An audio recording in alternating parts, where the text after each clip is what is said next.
तो good morning, स्वागत है आप लोगों का मेरे एक और न्यू ब्लॉग में। आज वर्मा हाउस है, इसलिए मैं आज 5 बजे ही उठ गई थी और मैंने नहा भी लिया है और मेरी पूजा भी हो गई है। बस खाना बना रही हूँ अभी मैं।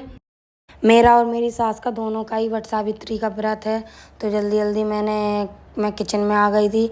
मैंने मीठा आटा लगाया, उसके बाद मैंने बेसन का आटा लगाया, फिर मैंने कढ़ाई रखी गैस पे और उस पर रिफाइंड डाल दिया था। जब तक ये गर्म होगा, जब तक मैं अपनी गोल गोल बरगदे बना लूँगी। यहाँ पे खीर भी बन रही है, ये लोई भी काट लिए हैं मैंने। अब इनके मैं जल्दी जल्दी बरगदे पूरे बना लूँगी। अभी बस सिर्फ मैंने पूजा के लिए ही पूड़ी खीर बरगदे बनाए हैं। सब्जी मैं बाद में बनाऊँगी, जब पूजा कर लूँगी उसके बाद। अभी इतना टाइम नहीं है। बन गए थे मेरे पूरे बरगदे, फिर मैंने इनको थोड़े थोड़े कढ़ाई में डाले और सेकने दिए। फिर मैंने नमक वाले बनाए, नमक वाले जल्दी जल्दी पूरे मैंने गोल गोल किए बरगदे। और यहाँ पे ये वाले भी थोड़े थोड़े लाल हो गए थे। और फिर मैं शरबत भी बना दिया है मैंने। इसमें चीनी पानी का ही शरबत बनाया है मैंने बस। और फिर ये सिक गए थे तो इनको भी निकाल दिया मैंने। फिर इसके बाद मैं नमक वाले डालूँगी, बेसन के बनाए थे मैंने वो वाले। फिर इनको भी थोड़ा चलाया और ये भी सिक गए थे फिर इनको भी निकाला मैंने। उसके बाद मैंने पूड़ियाँ तली, जल्दी जल्दी पूजा के लिए ही बनाई थी मैंने पूड़ी अभी।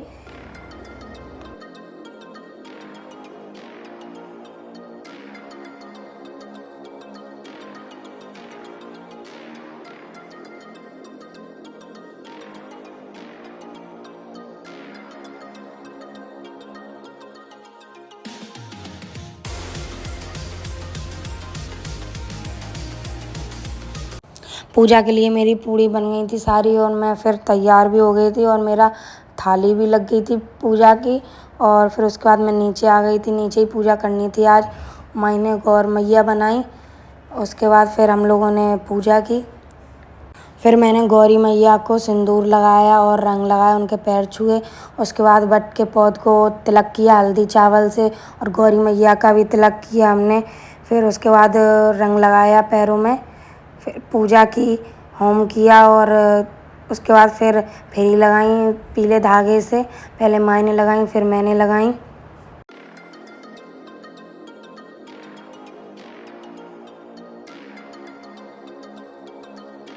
मेरे घर पे ही लगाया वट का पौध, मैंने लगाया था तो बाहर नहीं जाना पड़ता है।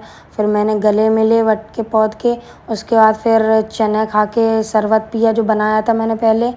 और फिर मैं ऊपर आ गई थी, पूजा मेरी हो गई थी नीचे। फिर मैंने आके लड्डू गोपाल को भी भोग लगाया और फिर सबको खाना दिया, इनको भी खाना दिया मैंने। और फिर खाना खा के हम लोग नीचे आ गए थे क्योंकि एसी भी लगनी थी। तो ये दीवार टूटी थी पूरी और उसके बाद ये गंदगी हो गई थी, तो फिर गंदगी पूरी साफ़ की हम लोगों ने मिलके। फिर सफाई करने के बाद मैंने नहा लिया था और फिर ये भैया आ गए थे एसी लगाने के लिए। फिर भैया ने बॉक्स को दीवार में फंसाया और वो फंस ही नहीं रही थी, तो फिर उसके बाद इन्होंने और भैया ने मिलके दीवार को और फोड़ा भी, कुन्ने कुन्ने उसके सही किए। वो सही नहीं हो रहे थे बहुत देर तक, कम से कम 1-2 घंटे तक हम लोग लगे रहे। उसके बाद ये लगी है, एसी का बॉक्स उसमें फिट हुआ है। फिर उसके बाद एसी उसमें फिट कर दी थी भैया ने। फिर मैं ऊपर चली गई थी, ऊपर से आई जब तक एसी लग चुकी थी पूरी। बस इसका स्टेबलाइजर वगैरह लगना था। अभी ये करने के बाद भैया स्टेबलाइजर लगाएंगे। आज हम इस एसी की वजह से इतने परेशान हुए हैं। भैया 7 बजे ही आ गए थे, कहाँ 9 बजे जाके लगी है एसी हमारी। तब जाके फिर हम लोगों ने सफाई वगैरह की।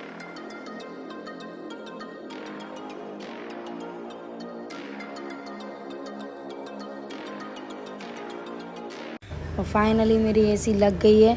इसके बाद मैंने ऊपर आके फिर मैगी बनाई थी, खाना खाने का मन नहीं था बिल्कुल, इसलिए। इस ब्लॉग को मैं यहीं पे एंड करती हूँ। अगर आप लोगों को मेरा ये ब्लॉग अच्छा लगे तो लाइक करें, शेयर करें, कमेंट करें। सभी को राधे राधे।